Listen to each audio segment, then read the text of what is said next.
The name Adam is derived from the Hebrew word Adar, which means earth or ground.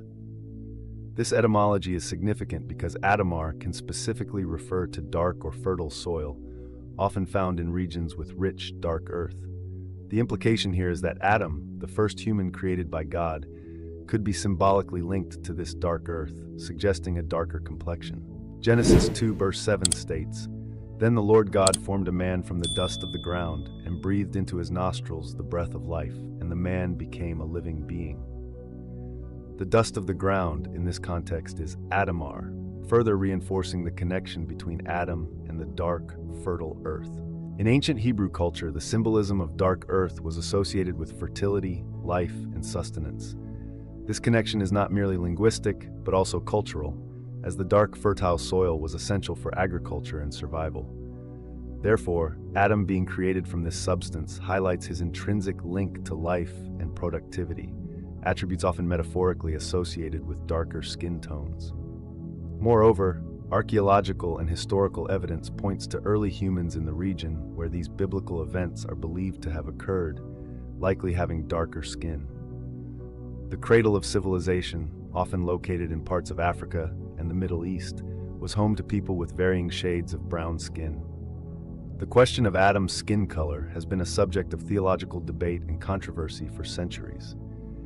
Various interpretations and perspectives have emerged, each with its own historical, cultural, and doctrinal implications. These views are shaped by a combination of scriptural exegesis, historical context, and evolving understandings of race and identity. Medieval Christian theologians also grappled with the question of Adam's appearance. For instance, the early church father Augustine of Hippo, in his work, The Literal Meaning of Genesis, delved into the symbolic and allegorical meanings of biblical texts, but did not explicitly address Adam's skin color.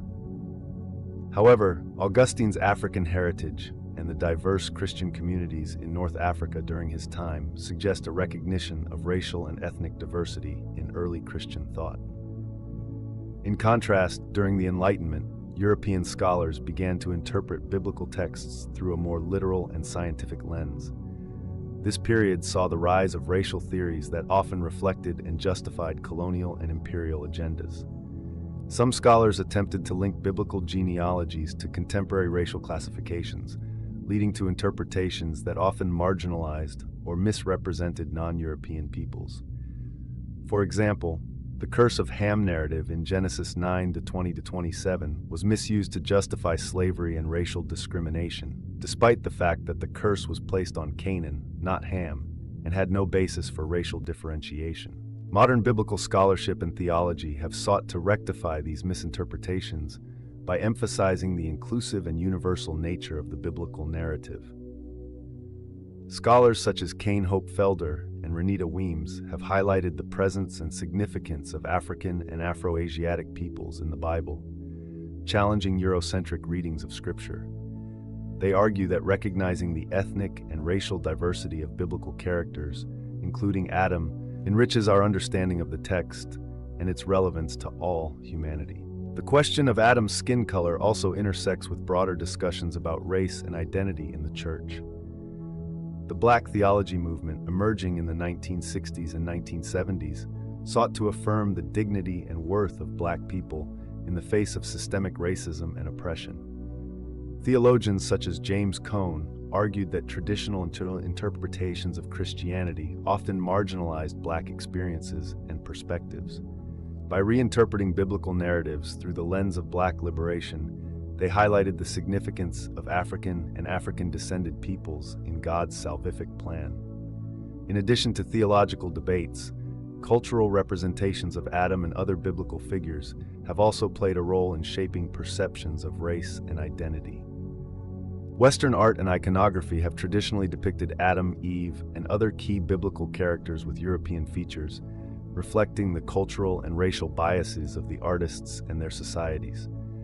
These depictions have influenced popular understandings of the Bible, often reinforcing Eurocentric interpretations. However, there has been a growing movement to diversify these representations and acknowledge the multicultural context of the biblical world. Contemporary artists and theologians are creating and promoting images that depict Adam, Eve, and other biblical figures with a variety of ethnic features, reflecting the global and inclusive nature of Christianity. This shift not only challenges historical biases, but also fosters a more inclusive and representative understanding of the faith.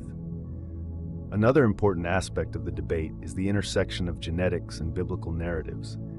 Advances in genetic research have provided new insights into human origins and migration patterns, offering a scientific perspective on the diversity of early human populations. Studies of mitochondrial DNA and Y chromosome haplogroups have traced the origins of modern humans to Africa, supporting the idea that the earliest humans, including the biblical Adam, would have had dark skin.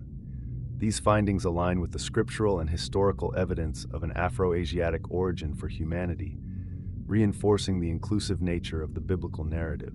The controversy surrounding Adam's skin color also reflects broader societal issues related to race and identity. Debates about representation, inclusion, and diversity in religious contexts often mirror similar discussions in wider society. As communities become more diverse and interconnected, there is a growing recognition of the importance of acknowledging and celebrating this diversity in all aspects of life, including religious and theological discourse. Theological education and biblical scholarship are increasingly emphasizing the need for a more inclusive and representative approach to studying and interpreting Scripture. Seminaries and theological schools are incorporating courses on race, ethnicity, and the Bible, encouraging students to engage with diverse perspectives and interpretations. This shift is fostering a more nuanced and comprehensive understanding of the biblical text and its relevance to contemporary issues of race and identity. Moreover, interfaith and ecumenical dialogues are also playing a role in addressing these issues. By engaging with diverse religious traditions and perspectives, these dialogues are helping to foster mutual understanding and respect, challenging exclusivist interpretations, and promoting a more inclusive approach to faith and theology. These efforts are contributing to a broader and more inclusive understanding of the biblical narrative, one that recognizes and celebrates the diversity of God's creation. The question of Adam's skin color, while seemingly simple, opens up complex and multifaceted discussions about theology, history, culture, and identity. By exploring these debates and their implications, we gain a deeper understanding of the inclusive and universal nature of the biblical narrative and the significance of recognizing and celebrating the diversity of humanity in our theological and cultural interpretations. Engaging with these issues also challenges us to reflect on our own assumptions and biases, encouraging a more open and inclusive approach to faith and theology. As we continue to explore and understand the diverse backgrounds and experiences of biblical characters, we enrich our own understanding of the Bible and its relevance to our lives today. Exploring the racial identity of key biblical figures reveals a tapestry of diverse ethnic backgrounds often overlooked in traditional interpretations. Several prominent figures in the Bible are described in ways that suggest they had darker skin tones. One such figure is Moses, who married a Cushite woman. Numbers 12:1 states, "Miriam and Aaron began to talk against Moses because of his Cushite wife, for he had married a Cushite." The term Cushite refers to the region of Cush, located in modern-day Sudan and parts of Ethiopia, inhabited by people of African descent. This suggests that Moses' wife, and potentially Moses himself, had dark skin. The Queen of Sheba, another significant figure, visited King Solomon to test his wisdom. In 1 Kings 10:1-2, it is written, "When the Queen of Sheba heard about the fame of Solomon and his relationship to the Lord, she came to test Solomon with hard questions.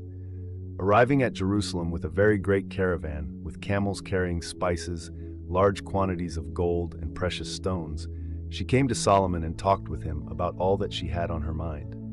Historical and traditional accounts place Sheba in the region of modern-day Ethiopia or Yemen, both known for their dark-skinned populations. Furthermore, the prophet Jeremiah alludes to the skin color of people from Cush in Jeremiah 13:23. "Can an Ethiopian change his skin or a leopard its spots? Neither can you do good who are accustomed to doing evil." This rhetorical question highlights the distinct and recognizable dark skin of Ethiopians, affirming their presence and significance in biblical narratives. The Song of Solomon, a poetic book in the Bible, also contains references to dark skin. Song of Solomon 1:5-6 describes a woman who declares, "I am black but lovely, O daughters of Jerusalem, like the tents of Kedar, like the curtains of Solomon. Do not stare at me because I am swarthy, for the sun has burned me." These verses celebrate her dark skin, which has been darkened by the sun, indicating her beauty and the acceptance of her complexion. By examining these key figures and their cultural contexts, we uncover a richer, more inclusive understanding of biblical narratives. The acknowledgement of their racial identities invites a broader appreciation of the diverse backgrounds that shape the stories and teachings within the Bible. The exploration of Adam's descendants and their connections with ancient African societies reveals a profound historical and cultural linkage. Ancient Nubia, located in the region of modern-day Sudan, and other African civilizations were highly advanced. Flourishing around the same period, many biblical events are believed to have occurred. Genesis 10:6-7 lists the descendants of Ham, one of Noah's sons, which includes Cush. The sons of Ham: Cush, Egypt, Put, and Canaan. The sons of Cush: Seba, Havilah, Sabta, Rama, and Sabteka. The sons of Rama: Sheba and Dedan. Cush, often associated with Nubia or Ethiopia, indicates that the descendants of Ham, and by extension Noah and Adam, had significant ties to Africa. Nubia was known for its powerful kingdoms, such as the Kingdom of Cush, which exerted considerable influence over Egypt and other surrounding regions. These kingdoms were centers of trade, culture, and technological advancements. The Cushites, mentioned in the Bible, were known for their dark skin, as referenced in various texts, underscoring their African heritage. Additionally, historical evidence suggests that early interactions between Nubia and Egypt were extensive, with Nubians holding prominent positions in Egyptian society, including military and political roles. This is exemplified by the 25th dynasty of Egypt, also known as the Nubian dynasty, where Nubian pharaohs ruled Egypt, indicating a strong Nubian presence and influence. Ancient African societies, including Nubia, played a crucial role in the development of early civilization. They were renowned for their architecture, including the construction of pyramids, which predate those of Egypt. The Kingdom of Meroe, another significant Nubian civilization, was famous for its ironworking and intricate writing system. The Bible also references Ethiopia in relation to its wealth and wisdom. For example, in Isaiah 18 verse 1-2, it is written, "Woe to the land of whirring wings along the rivers of Cush, which sends envoys by sea in papyrus boats over the water. Go, swift messengers, to a people tall and smooth-skinned, to a people feared far and wide, an aggressive nation of strange speech, whose land is divided by rivers." This passage highlights the significance of Cush, Nubia, Ethiopia, as a powerful and influential region. By examining the descendants of Adam and their connection to Nubian and ancient African societies, we gain a deeper understanding of the intricate ties between biblical narratives and the rich cultural heritage of Africa. This perspective broadens our appreciation of the historical and ethnic diversity present in the ancient world. The depictions of Jesus and his disciples in early Christian art and historical records provide intriguing insights into their racial and ethnic identities. Early Christian art, particularly from the first few centuries AD, often reflects the diverse backgrounds of these seminal figures, influenced by the regions where Christianity initially spread. In the earliest known artistic representations of Jesus, he is frequently depicted with features that align more closely with the typical characteristics of people from the Middle East and North Africa. The catacombs of Rome, dating back to the 3rd and 4th centuries, contain some of the oldest Christian art, showing Jesus with curly hair and darker skin tones, consistent with the Semitic peoples of that region. The Sinai icon of Christ Pantocrator, one of the oldest surviving icons from the 6th century, also portrays Jesus with a darker complexion and distinctive Middle Eastern features. This iconic representation reflects the ethnic diversity of the early Christian community and the likely appearance of Jesus as a person from the Levant. The disciples of Jesus, who hailed from various regions around the Mediterranean, are also depicted with diverse physical characteristics. For instance, the apostles Peter and Paul are often shown with dark hair and skin in early mosaics and frescoes. These depictions align with descriptions of the people from those areas emphasizing their Semitic and Mediterranean heritage. Additionally, historical texts and traditions offer more context on the appearance of these figures. The early Christian writer Origen, who lived in the 2nd and 3rd centuries, mentioned that Jesus did not stand out in appearance from his contemporaries, suggesting that he shared the common physical traits of the Jewish people of that time. This further supports the idea that Jesus and his disciples would have had darker skin tones typical of Middle Eastern populations. The influence of different cultures on Christian art is also evident in the way Jesus and his disciples were portrayed in various regions as Christianity spread. In Ethiopia, for instance, early Christian art shows Jesus and biblical figures with distinctly African features, reflecting the local population. The famous rock-hewn churches of Lalibela, dating back to the 12th century, contain frescoes and icons depicting Jesus with dark skin, indicative of the Ethiopian Christian tradition. Similarly, in the Byzantine Empire, Jesus is often depicted with olive skin and dark hair, consistent with the appearance of people in that region. These depictions emphasize the adaptability of Christian iconography to the local cultures and ethnicities where the religion took root. By examining the depictions of Jesus and his disciples in early Christian art and historical records, we gain valuable insights into the diverse ethnic and racial backgrounds that shaped the early Christian community. This exploration not only highlights the historical accuracy of these representations, but also enriches our understanding of the cultural and ethnic diversity within early Christianity. The role of Black people in the early church is a fascinating and often overlooked aspect of Christian history. As Christianity spread from its origins in the Middle East into Africa and beyond, people of African descent played crucial roles in the development and expansion of the faith. Key figures and communities of African origin significantly influenced early Christian thought, theology, and practice. One of the most notable figures is Saint Augustine of Hippo, one of the most influential theologians in Christian history. Augustine was born in 354 AD in Thagast, a town in present-day Algeria in North Africa. He was of Berber descent, an indigenous people of North Africa. His writings, including Confessions and the City of God, have shaped Christian theology for centuries.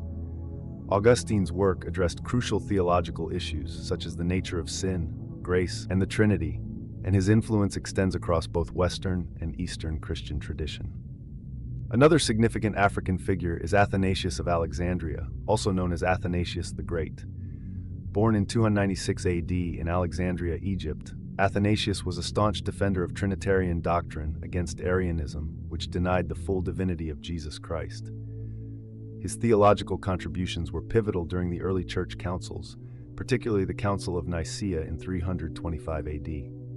Athanasius's work helped to define Orthodox Christian beliefs, and he is venerated as a saint in both Eastern and Western Christianity. The early church also saw the rise of the Desert Fathers and Mothers, monastic figures who sought spiritual enlightenment in the deserts of Egypt.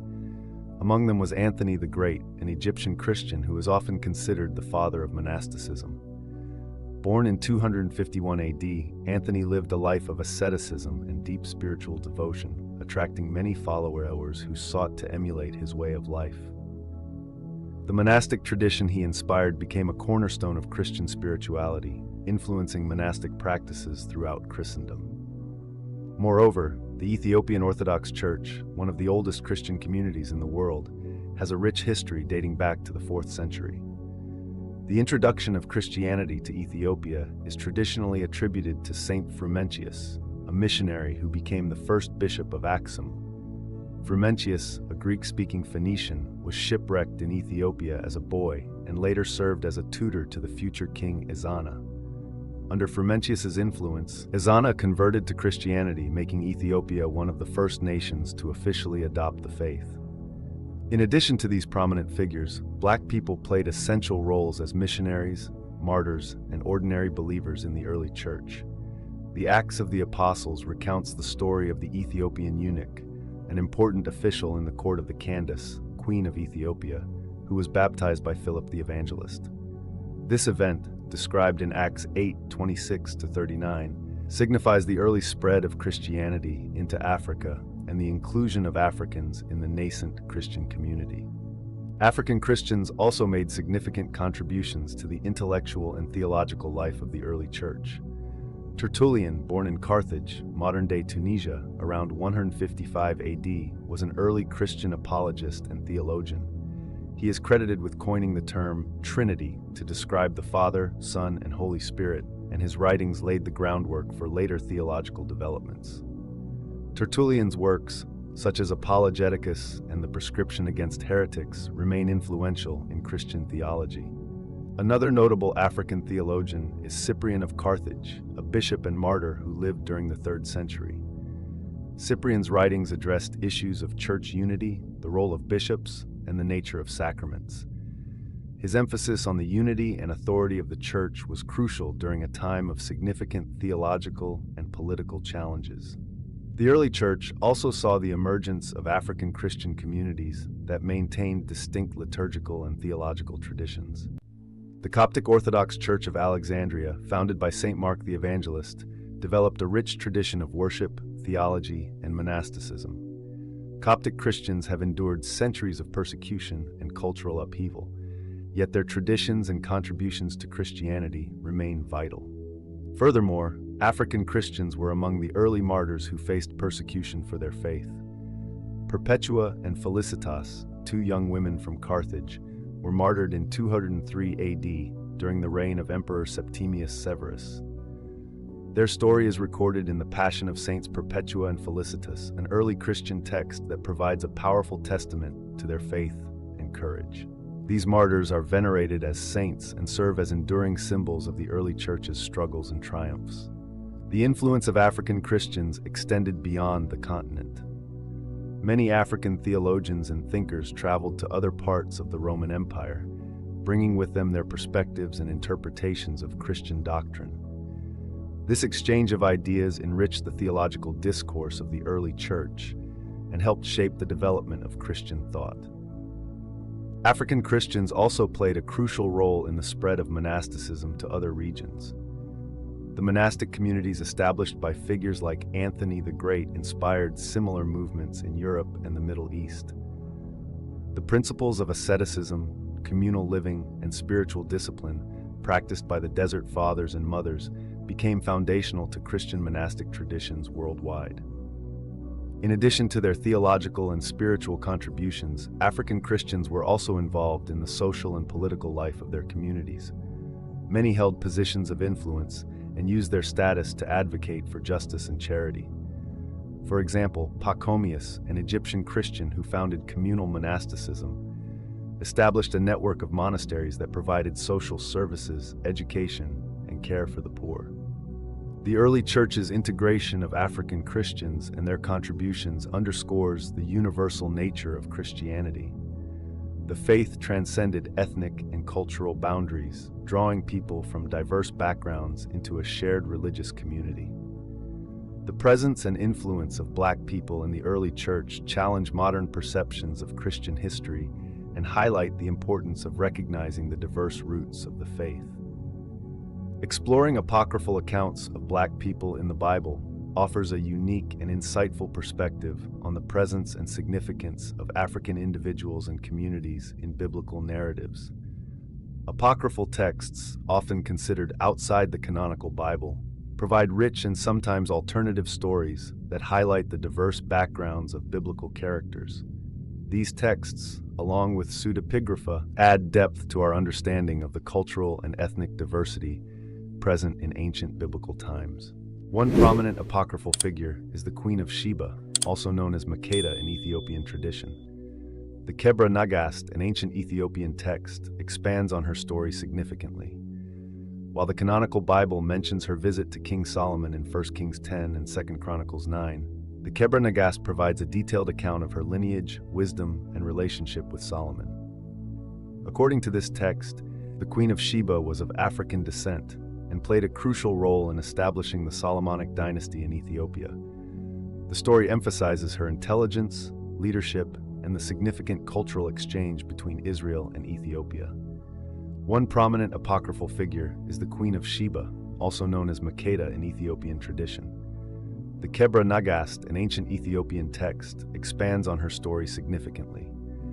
While the canonical Bible mentions her visit to King Solomon in 1 Kings 10 and 2 Chronicles 9, the Kebra Nagast provides a detailed account of her lineage, wisdom, and relationship with Solomon.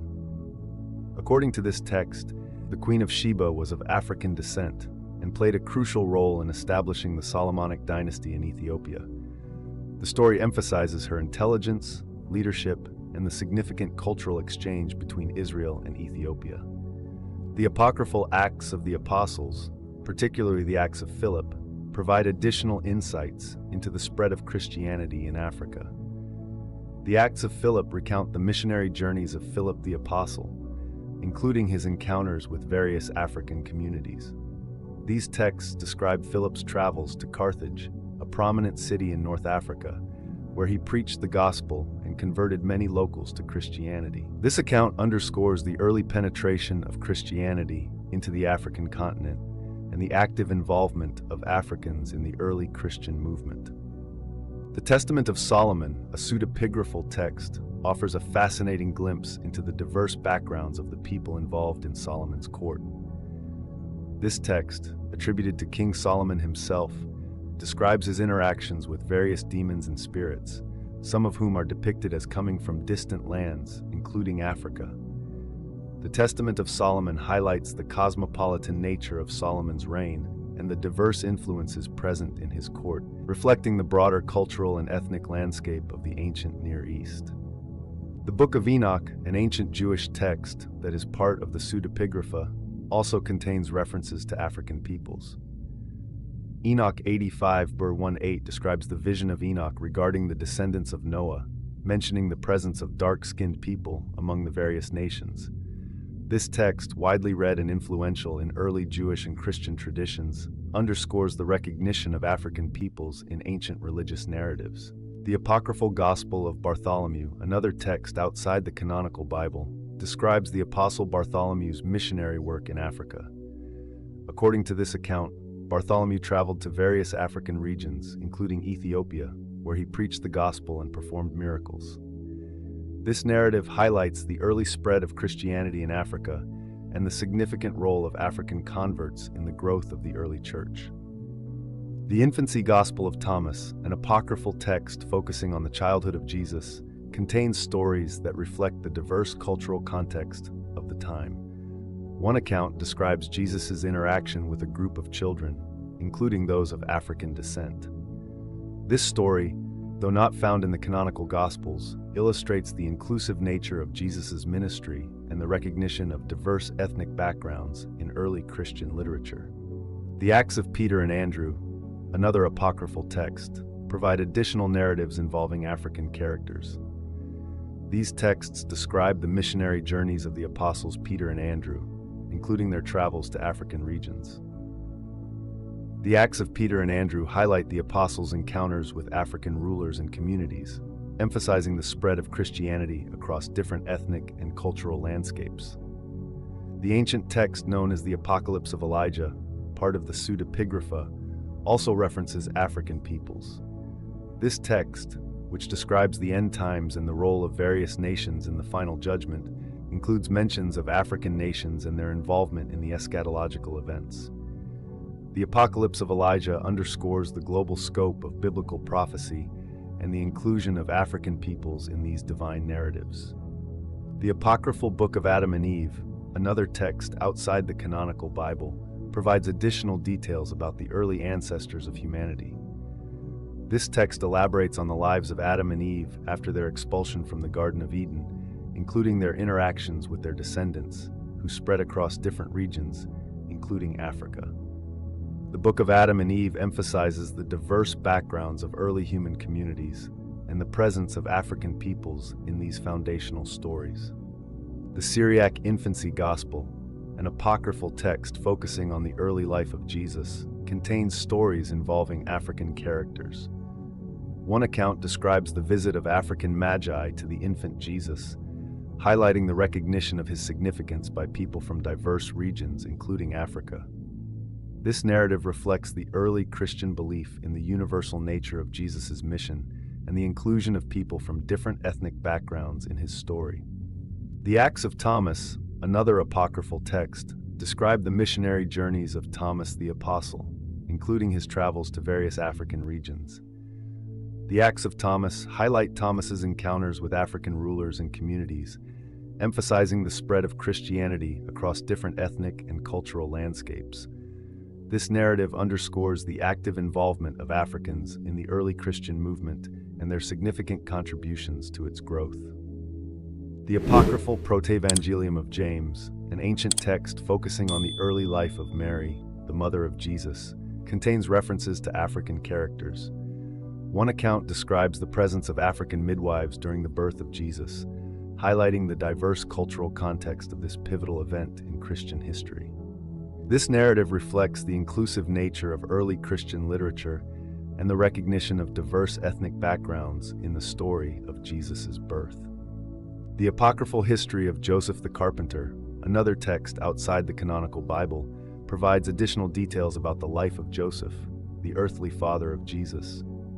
This text describes Joseph's interactions with various people, including those of African descent, emphasizing the diverse cultural and ethnic context of his life. The history of Joseph the Carpenter underscores the recognition of African peoples in early Christian narratives and their significant contributions to the story of Jesus and his family. The apocryphal Acts of Barnabas, another text outside the canonical Bible, describe the missionary journeys of Barnabas, including his travels to various African regions.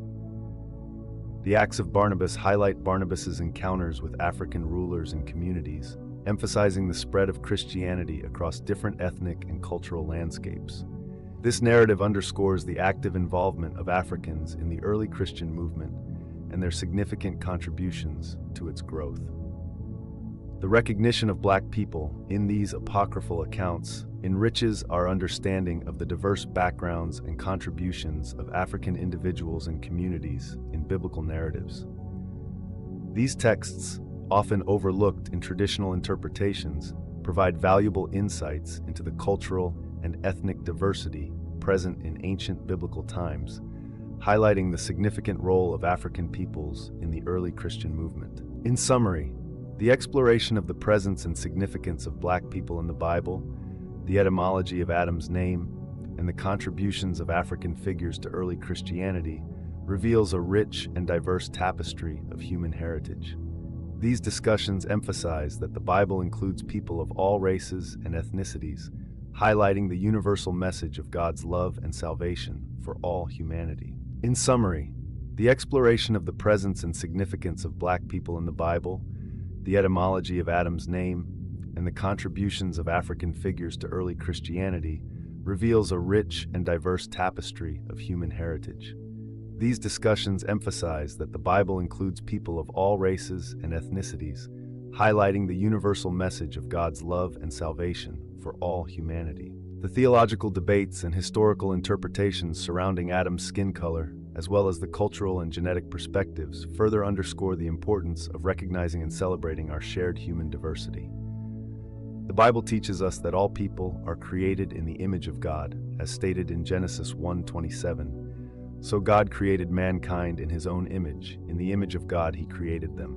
Male and female he created them. Thank you for watching.